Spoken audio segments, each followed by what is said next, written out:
La palabra depredador tiene una definición en el Registro Taxonómico Galáctico. La tiene desde hace 8000 siglos. La redactaron los biólogos fundadores del Consejo cuando establecieron el sistema de clasificación de especies y ha sobrevivido intacta porque era, en términos generales, suficientemente precisa para el 99% de los casos que el registro había encontrado desde entonces. La definición decía: organismo que obtiene energía y recursos mediante la caza activa de otras especies. Clasificado según eficiencia metabólica, velocidad de respuesta, capacidad sensorial y ratio de éxito en encuentros depredatorios registrados. Por esa definición, el depredador supremo de la galaxia catalogada era, sin discusión posible desde hacía 3000 siglos, la especie conocida como los Bretxan. Los Bretxan medían entre 4 y 5 metros. Tenían percepción sensorial en 6 espectros simultáneos, incluyendo 2 que la mayoría de las especies del Consejo ni siquiera podían detectar instrumentalmente. Su tiempo de reacción era el más rápido registrado en cualquier organismo de tamaño comparable. Podían operar sin alimentación durante 70 días estándar y mantener plena capacidad de combate hasta el día 68. Su exoesqueleto resistía el impacto de armamento de infantería estándar sin daño estructural. Habían cazado a representantes de 47 especies distintas en los registros documentados. Nunca habían fallado. Nunca habían encontrado presa que escapara una vez que el ciclo de caza había comenzado. Nunca, en 3000 ciclos de historia documentada como depredadores supremos del registro galáctico, habían encontrado nada que los obligara a reconsiderar lo que eran. Hasta la noche en la estación Kerev 9. El informe que el Consejo Galáctico recibió 48 horas después de esa noche tenía clasificación de máxima restricción, no porque su contenido fuera políticamente sensible sino porque el analista que lo redactó había tomado la decisión, después de escribirlo y releerlo 2 veces, de añadir una nota al inicio que decía: recomiendo que este informe sea leído por cualquier especie que haya utilizado la definición vigente de depredador supremo, para tomar decisiones estratégicas relacionadas con la especie humana. La definición necesita una revisión urgente.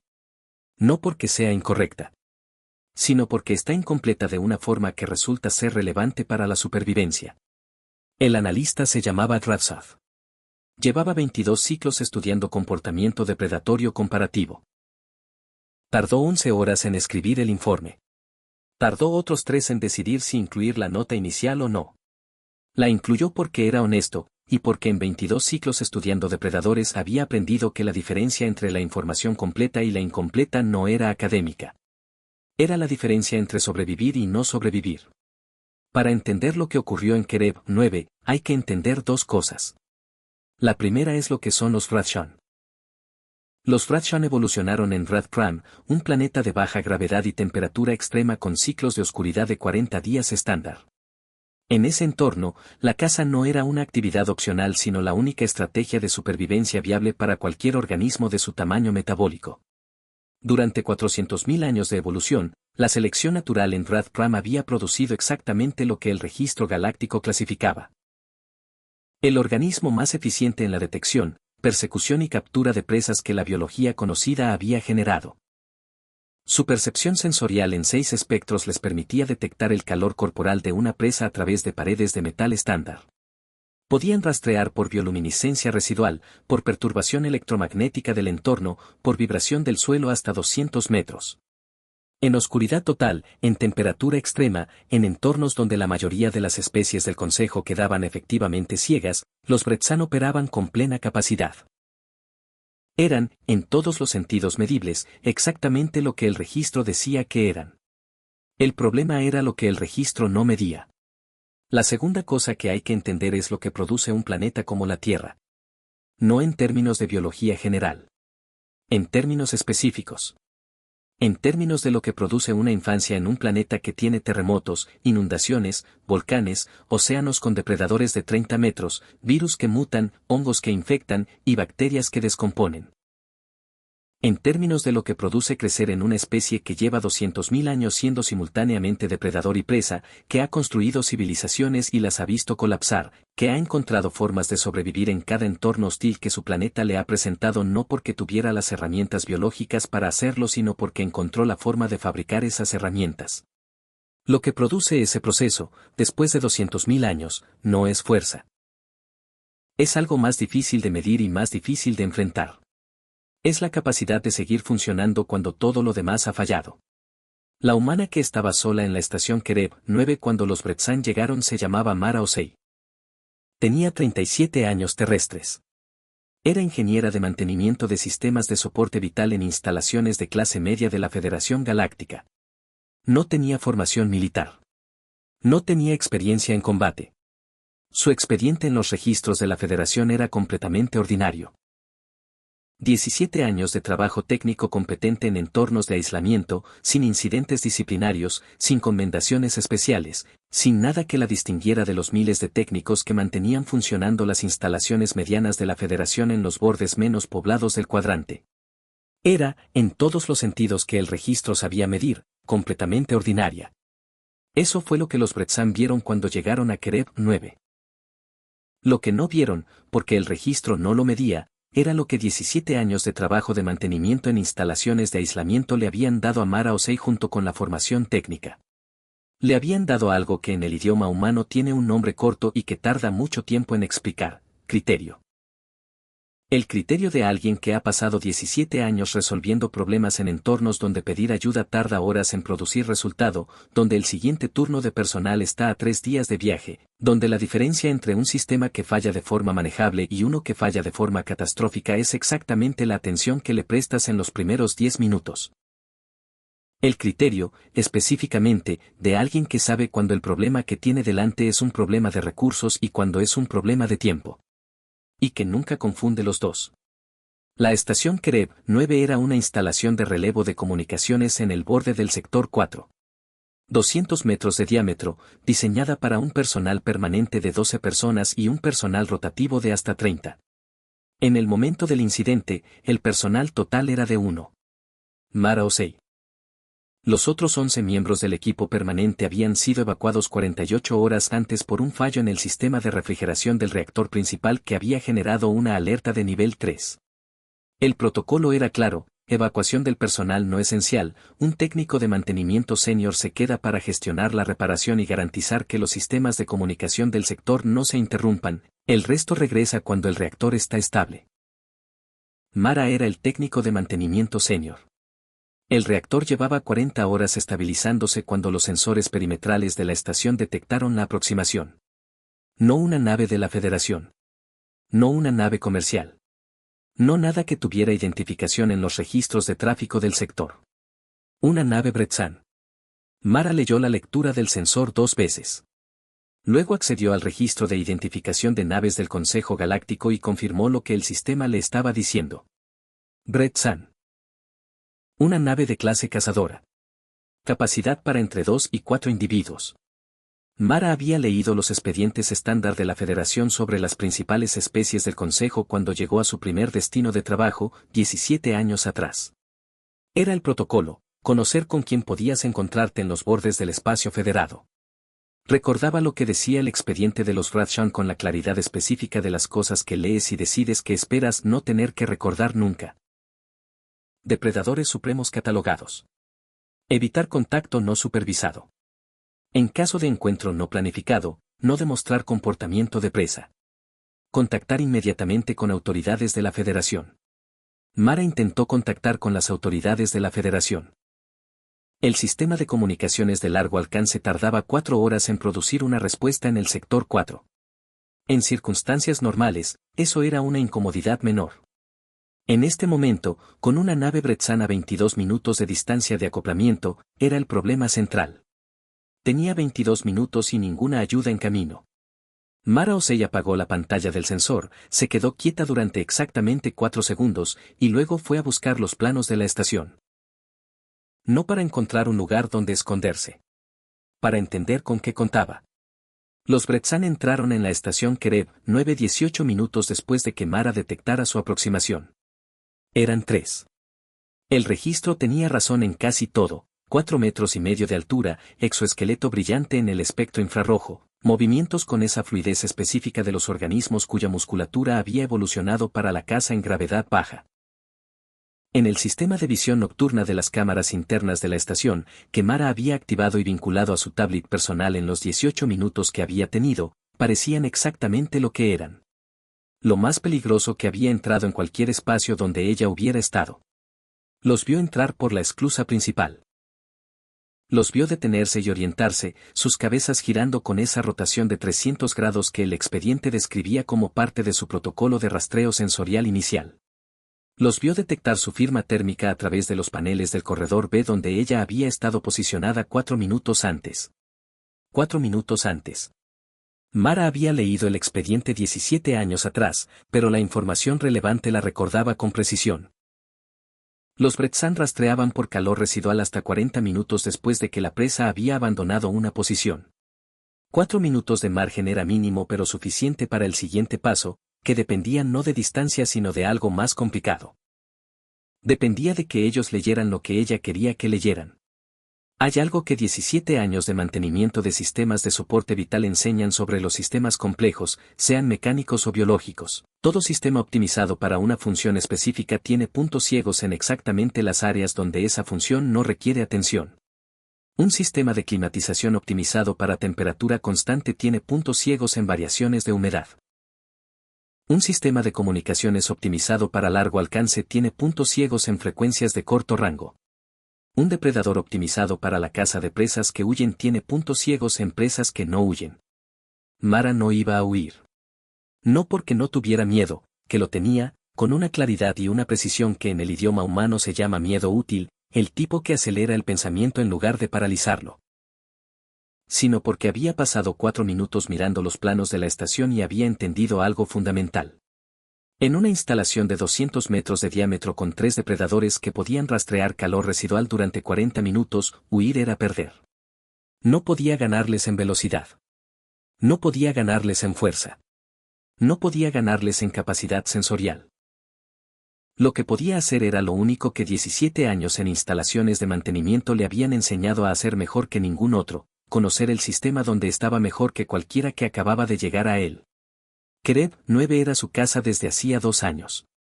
Conocía cada conducto, cada panel, cada sistema, cada fallo potencial y cada solución aplicada. Sabía qué partes del suelo transmitían vibración y cuáles la absorbían. Sabía qué secciones de la estación tenían temperatura diferencial por los sistemas de refrigeración del reactor y cuáles eran térmicamente uniformes. Sabía qué corredores tenían circulación de aire activa y cuáles estaban en modo de ahorro energético con flujo mínimo.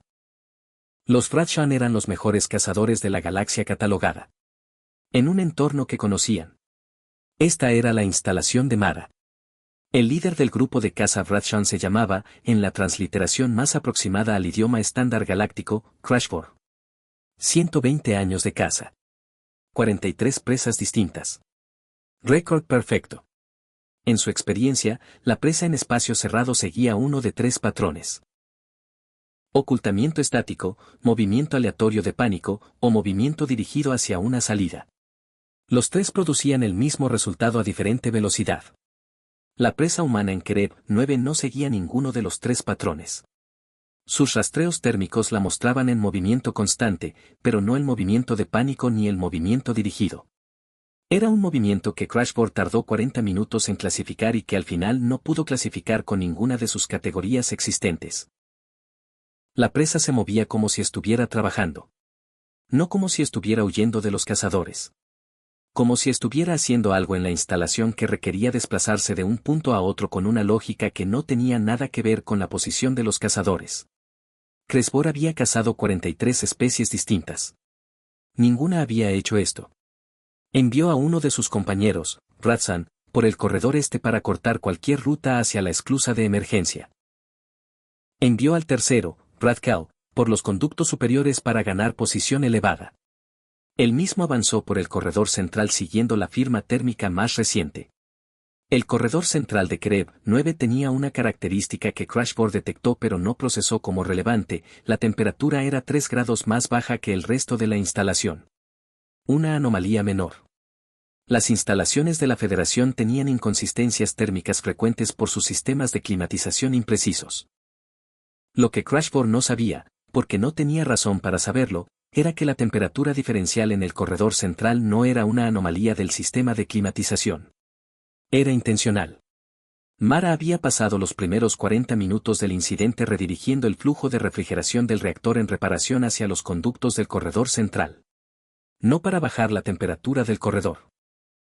Para hacer que su propia firma térmica fuera más difícil de rastrear en ese espacio específico, donde el diferencial entre el ambiente y su cuerpo se reducía de 16 grados a 12, justo en el borde de la precisión de rastreo Bradshaw según el expediente. El expediente especificaba que los Bradshaw perdían precisión de rastreo térmico por debajo de 14 grados de diferencial. 12 no era invisible. Era ruido. Cresbor avanzó por el corredor central con la certeza de alguien que lleva 120 años cazando sin fallar. La firma térmica estaba ahí, difusa pero presente. La presa estaba cerca. Encontró la habitación. La firma más fuerte estaba detrás del panel izquierdo, sala de control de sistemas secundarios, puerta cerrada pero no sellada. Abrió la puerta.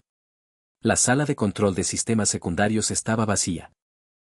La firma térmica que había rastreado era la de un traje de trabajo de mantenimiento colgado en el interior, que Mara había dejado ahí después de pasarlo 3 minutos por el conducto de aire caliente que había identificado en los planos como el de mayor temperatura diferencial de la instalación.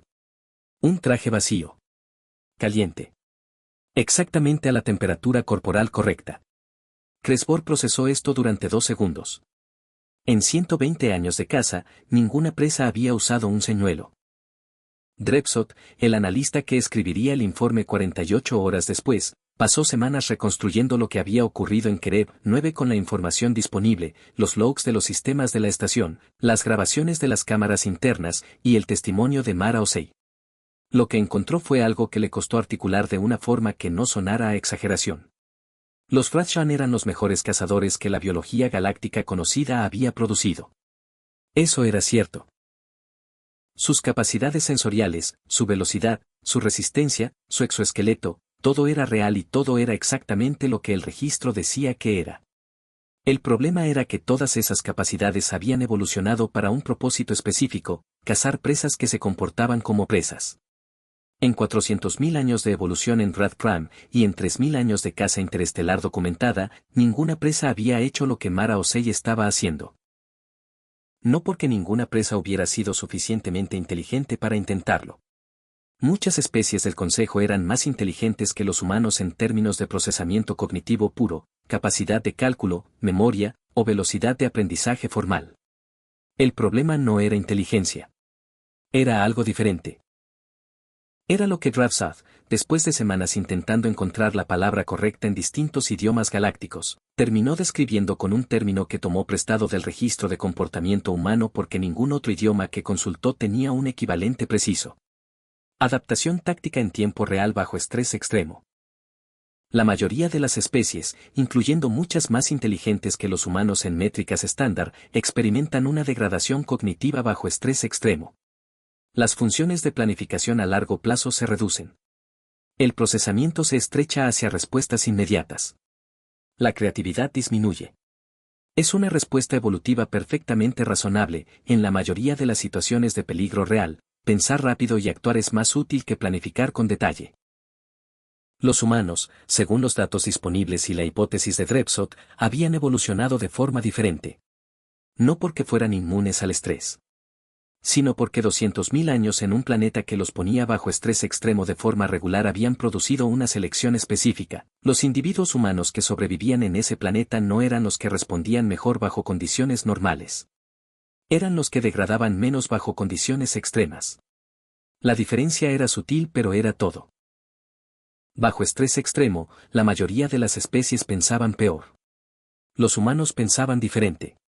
No necesariamente mejor en términos absolutos, pero diferente de formas que el estrés mismo no degradaba, porque esas formas de pensar habían sido seleccionadas precisamente bajo estrés. Mara Osei llevaba 3 horas en una instalación con 3 depredadores supremos de la galaxia. Y estaba pensando con más claridad de lo que Crashbor, que llevaba 120 años cazando sin presión real, había pensado en décadas. Cresbor reorganizó la táctica después del señuelo. Había cazado presas inteligentes antes. Presas que se escondían, que creaban distracciones, que usaban el entorno. La respuesta estándar era saturación sensorial. Los tres cazadores cubriendo zonas superpuestas sin dejar espacio sin rastrear, avanzando sistemáticamente desde la periferia hacia el centro, cerrando el espacio disponible hasta que la presa no tuviera más opciones. Era un método que nunca había fallado. Comenzaron la saturación sistemática. Lo que encontraron en la siguiente hora fue algo que Crashboard procesó primero como anomalías técnicas de la instalación y luego, con una lentitud que en retrospectiva le costaría admitir, como algo diferente. Los sistemas de ventilación de la estación estaban comportándose de forma errática. No de forma aleatoria. De forma dirigida. Los flujos de aire cambiaban de dirección cada 20 minutos aproximadamente, de formas que alteraban la distribución de calor residual en los corredores. No dramáticamente. Lo suficiente para que las lecturas de rastreo de Bretzan y Radcal estuvieran produciendo datos inconsistentes entre sí en la misma zona. Los sistemas de iluminación de emergencia, que habían estado en modo de ahorro energético, comenzaron a activarse y desactivarse en secciones específicas. No de forma que creara oscilaciones de temperatura detectables. Solo de forma que el sistema visual de los Radshan, calibrado para entornos de oscuridad constante, experimentara una fatiga de ajuste continuo que Radsad calculó posteriormente en una degradación de precisión visual de aproximadamente 12% después de 2 horas de exposición. 12% no era incapacitante. Era el tipo de degradación que un cazador experimentado podía compensar. Excepto que la compensación requería atención cognitiva. Y la atención cognitiva dedicada a compensar la degradación visual era atención cognitiva no dedicada a rastrear. Los tres cazadores avanzaban con la meticulosidad que 120, 80 y 60 años de experiencia respectivamente les habían dado. Cubrían el espacio. Cruzaban datos sensoriales. Se comunicaban. Y sin embargo, 4 horas después de la entrada, la presa seguía sin estar localizada con precisión suficiente para el ciclo final. Crashboard hizo algo que en 120 años no había necesitado hacer, detuvo el avance y reevaluó. El señuelo térmico había sido preparado de antemano. Los cambios en ventilación eran activos, no pasivos. La iluminación errática seguía un patrón, aunque Crashboard no podía determinar cuál. La presa no estaba huyendo. La presa estaba gestionando el entorno. Gestionando el entorno. Crashboard conocía ese comportamiento. Lo había visto en una especie en 43 cacerías. Una sola. Los Doran, que usaban tecnología de modificación ambiental para crear condiciones desfavorables para los cazadores en sus mundos natales. Pero los Doran usaban tecnología avanzada específicamente diseñada para ese propósito. Llevaba años de desarrollo y requería instalaciones dedicadas. La presa humana estaba usando la infraestructura de la propia estación. Crashboard tardó un momento en procesarlo completamente. La infraestructura de la propia estación. No herramientas de combate. No armamento. No nada diseñado para enfrentar a los Radshan. Solo los sistemas de ventilación, iluminación y temperatura de una instalación de mantenimiento estándar, usados de una forma para la que no habían sido diseñados pero para la que resultaban funcionales. Era, reconoció Crashboard, el problema conceptual más interesante que había encontrado en 120 años. Lamentablemente para él, reconocerlo no resolvía el problema. Mara llevaba 14 horas en la instalación con los tres cazadores cuando tomó la decisión que Radsad describió en su informe como el punto de inflexión del incidente y, posiblemente, el momento más instructivo de todo el evento para cualquier análisis posterior de capacidad adaptativa humana. Hasta ese punto, Mara había estado gestionando. Usando el tiempo, el entorno, el conocimiento de la instalación para evitar la localización definitiva. Era una estrategia viable indefinidamente mientras sus opciones de gestión duraran. El problema era que tenían un límite. Los sistemas de ventilación que había estado reconfigurando llevaban 14 horas operando fuera de sus parámetros de diseño. Podían aguantar quizás otras 4 antes de que el sistema de control automático forzara un reinicio que los devolvería a configuración estándar. La iluminación errática había consumido el 15% de las reservas de emergencia. El traje señuelo había perdido temperatura y ya no era útil. Más importante. Había escuchado los patrones de movimiento de los tres cazadores durante 14 horas. Los había mapeado. Los entendía. Y entenderlos le había mostrado algo que al principio no había querido aceptar y que ahora era imposible ignorar. Eran buenos. Excepcionalmente buenos. Se estaban adaptando. Más despacio de lo que ella esperaba, pero se estaban adaptando. El margen que había construido con las primeras horas se estaba reduciendo. Gestionar indefinidamente no era una opción. Lo que había sido siempre una estrategia de tiempo ahora necesitaba convertirse en algo diferente. Mara pasó 40 minutos mirando los planos de la estación con una atención diferente a la de las horas anteriores. No buscando formas de evitar. Buscando algo que llevaba 14 horas viendo sin ver porque estaba mirando el problema desde el ángulo equivocado. Lo encontró en el sistema de refrigeración del reactor. El reactor llevaba 40 horas en proceso de estabilización. No estaba en modo normal. Estaba en modo de reparación, con los sistemas de seguridad parcialmente desactivados para permitir el acceso técnico, los flujos de refrigerante en configuración manual, y los protocolos de contención en estado de supervisión activa en lugar de automático. En condiciones normales, ese estado era temporal y controlado. En las manos de alguien que llevaba 2 años manteniendo ese reactor y que conocía exactamente qué pasaría si se modificaban ciertos parámetros en cierta secuencia, ese estado era otra cosa. Era la diferencia entre un sistema que contenía algo y un sistema que podía liberar algo. No de forma catastrófica. Mara no estaba planeando destruir la estación. Kerev 9 era su responsabilidad y pensaba entregarla intacta, o tan intacta como fuera posible. Pero los Fraction rastreaban por temperatura. Y el sistema de refrigeración del reactor, en modo de reparación con los flujos en configuración manual, podía liberar un pulso de refrigerante que bajaría la temperatura de los corredores centrales de la estación en 22 grados en aproximadamente 90 segundos. 22 grados. Los Fraction perdían precisión de rastreo térmico por debajo de 14 grados de diferencial. 22 grados de descenso ambiental no los haría invisibles. Los haría ciegos. No permanentemente. El sistema de refrigeración en modo de reparación no podía sostener esa temperatura más de 8 minutos antes de que los sistemas de seguridad automáticos lo compensaran. 8 minutos. ¿Era suficiente o no era suficiente? No había término medio. Mara activó la secuencia de liberación de refrigerante a las 14:23 del ciclo, desde el panel de control técnico del reactor que solo el personal de mantenimiento sabía cómo acceder en modo de reparación. La temperatura de los corredores centrales cayó 22 grados en 87 segundos. Los 3 Fraction perdieron sus rastreos térmicos simultáneamente. Para Crashboard, que llevaba 120 años cazando con la certeza tranquila de sus sentidos como herramienta más confiable del universo conocido, los siguientes 8 minutos fueron la experiencia más desorientadora de su vida. No porque le faltaran otros sistemas sensoriales. Los tenía.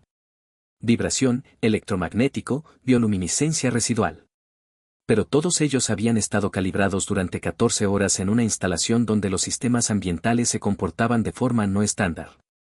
Y cuando el sistema más confiable falló, los secundarios, que habían estado procesando señales ambiguas durante horas, no produjeron el tipo de certeza que Crashboard necesitaba para actuar. Necesitaba certeza. Siempre había tenido certeza. En los 8 minutos que duró la ceguera térmica, Crashboard tomó la decisión que según Rafsat determinó el resultado del incidente, retirada táctica hacia la esclusa principal para reorganizar. Era la decisión correcta en abstracto.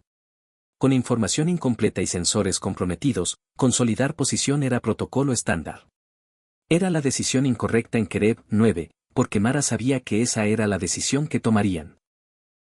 Llevaba 14 horas escuchando sus movimientos. Sabía cómo pensaban. No en el sentido de entender su fisiología o su psicología. En el sentido de que 17 años en instalaciones de mantenimiento le habían enseñado a leer sistemas, y un grupo de cazadores moviéndose en un espacio cerrado durante 14 horas producía información sobre sus patrones igual que cualquier sistema complejo producía información sobre sus patrones si lo observabas con suficiente atención. La ruta más directa hacia la esclusa principal desde las posiciones actuales de los 3 cazadores pasaba por el corredor B4. Mara no estaba en el corredor B4. Estaba en el panel de control de presurización de emergencia que controlaba las esclusas internas de los corredores A2 a C6, que había pasado los últimos 40 minutos reconfigurando para respuesta manual desde ese panel específico. Cuando los 3 cazadores llegaron al corredor B4, Mara selló B4 desde el panel. No permanentemente. Las esclusas de emergencia podían ser forzadas desde adentro en aproximadamente 4 minutos. Era suficiente para el siguiente paso, que dependía de que los 3 cazadores estuvieran en el mismo corredor sellado al mismo tiempo. Lo estaban. El sistema de ventilación del corredor B4, que Mara había reconfigurado hacía 6 horas para este propósito específico, aunque en ese momento no estaba segura de si llegaría a usarlo, estaba conectado al depósito de agente limpiador de sistemas de soporte vital. El agente limpiador era completamente seguro para la biología humana estándar y para la mayoría de las especies del Consejo. Para la biología Bradshaw, según el expediente técnico que Mara había consultado durante los primeros 20 minutos del incidente, actuaba como un irritante respiratorio de grado moderado. No letal. No incapacitante a concentraciones normales. Pero a concentración máxima en un espacio sellado de 50 metros cuadrados durante 4 minutos antes de que pudieran forzar la esclusa. Suficientemente incómodo para que 3 cazadores que ya llevaban 14 horas con sus sistemas sensoriales comprometidos salieran al otro lado de esa esclusa en un estado que Ravsat describió en su informe con la precisión clínica de alguien que estaba intentando ser cuidadoso con las palabras, capacidad operativa significativamente reducida. Los 3 Bradshaw salieron al corredor A3 después de forzar la esclusa. Mara los estaba esperando. No con un arma. No tenía armas. Con el equipo de comunicaciones de emergencia portátil que había recuperado del almacén técnico durante la primera hora, que llevaba 14 horas enviando en bucle una señal de socorro en las frecuencias de respuesta rápida de la Federación. Y con algo más. Con la certeza tranquila de alguien que ha pasado 14 horas haciendo lo único que sabía hacer mejor que nadie en esa instalación, gestionar el sistema hasta que la ayuda llegara. La nave de respuesta rápida de la Federación entró en rango de acoplamiento 4 minutos después. Los 3 Bradshaw, con sus sistemas sensoriales comprometidos por 14 horas de exposición a ambientes no estándar, sus capacidades respiratorias moderadamente afectadas y la certeza acumulada de 120, 80 y 60 años de caza perfecta destruida en un solo incidente, no opusieron resistencia al equipo de seguridad de la Federación. Se rindieron. Cresbor, mientras el equipo de seguridad lo escoltaba hacia la nave de detención, miró a Mara Osei. Mara estaba sentada en el suelo del corredor A3, apoyada contra la pared, bebiendo agua de una botella de su kit personal. Tenía 14 horas sin dormir, el traje de trabajo con quemaduras menores de los conductos de refrigeración y el tipo de expresión que Ravsat, cuando revisó la grabación de cámara para su informe, describió como la expresión de alguien que ha terminado un turno difícil y está pensando en cuántas horas quedan para el siguiente. No triunfo. No alivio dramático. No nada que en el idioma de cualquier especie del Consejo se clasificara como la expresión de alguien que acababa de sobrevivir al depredador supremo de la galaxia catalogada. Solo el cansancio específico de alguien que ha trabajado muy duro durante mucho tiempo y ha terminado el trabajo. Cresbor no dijo nada. Taro Ravsat, que había revisado la grabación 47 veces intentando entender cada decisión de cada parte en cada momento del incidente, notó algo en esa última imagen que incluyó en su informe con una nota al margen que decía simplemente, ver fotograma 14 horas 31 minutos y 8 segundos. En el fotograma 14 horas 31 minutos y 8 segundos, Cresbor mira a Mara Osei durante aproximadamente 3 segundos antes de que el equipo de seguridad lo saque del campo de visión de la cámara. En esos 3 segundos, la expresión de Crashbor es la primera cosa genuinamente nueva que Ravsat encontró en 22 ciclos estudiando comportamiento Bradshaw. No es miedo. No es rendición. No es ninguna de las emociones que el registro documenta en presas o en cazadores en situaciones de resolución de caza. Es reconocimiento. El informe de Ravsat terminaba con la revisión de definición que había prometido en la nota inicial. No era una revisión de los datos sobre los Bradshaw. Esos datos seguían siendo correctos. Los Bradshaw eran todo lo que el registro decía que eran. La revisión era de la definición de depredador supremo. La definición vigente medía eficiencia metabólica, velocidad de respuesta, capacidad sensorial y ratio de éxito en encuentros depredatorios. Todas esas métricas seguían siendo válidas para lo que medían. El problema, escribía Ravsat, era que medían capacidad en condiciones estándar. En entornos conocidos. Contra presas que se comportaban como presas. Lo que el incidente de Kereb 9 demostraba era que esas condiciones no eran universales. Y que existía al menos una especie para la que las condiciones estándar no eran las condiciones en las que operaba mejor.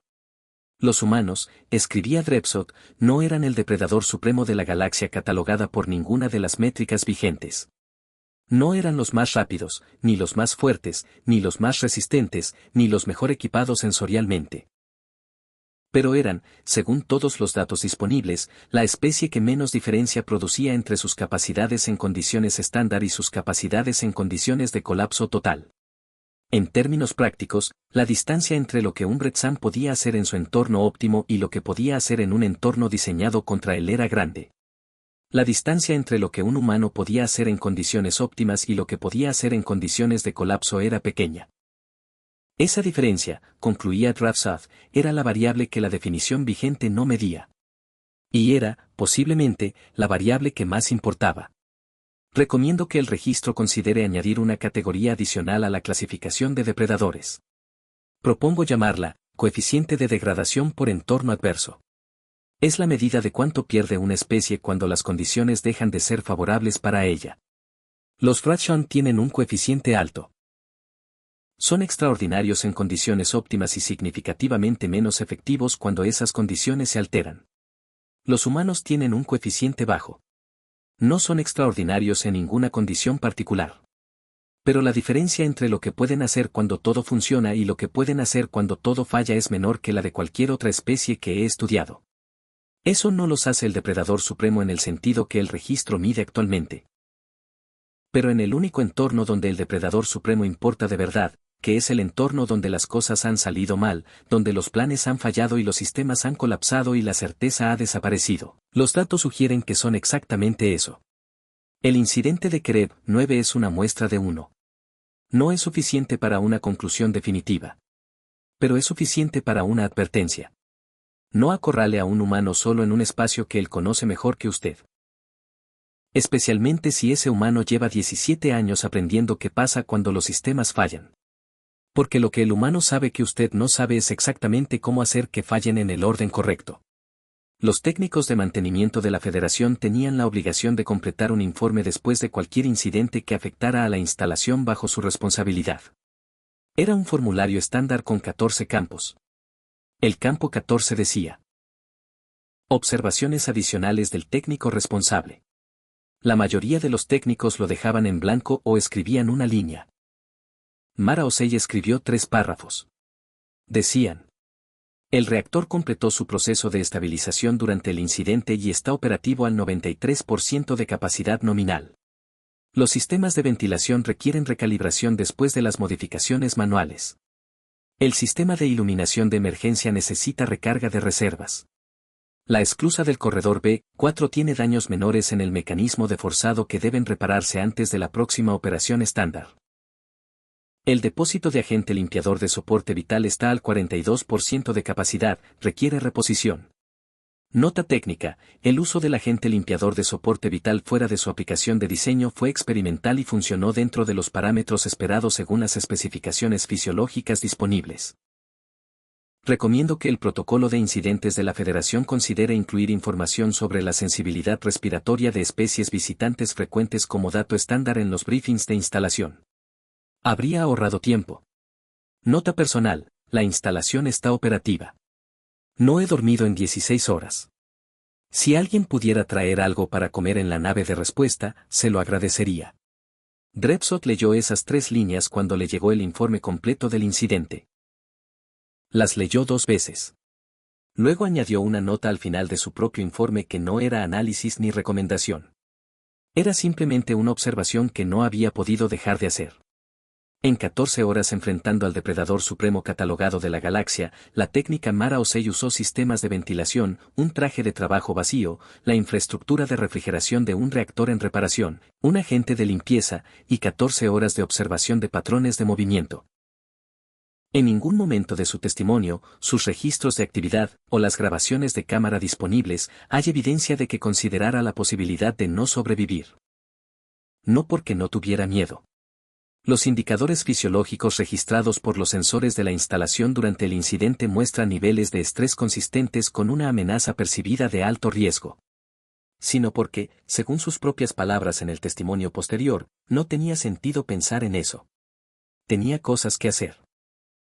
200.000 años en un planeta que activamente intenta matar a sus habitantes producen, aparentemente, un umbral muy específico para lo que se considera suficientemente grave como para que merezca la pena dejar de trabajar. Los tres Bradshaw no alcanzaron ese umbral. Eso puede ser la cosa más notable de todo el incidente.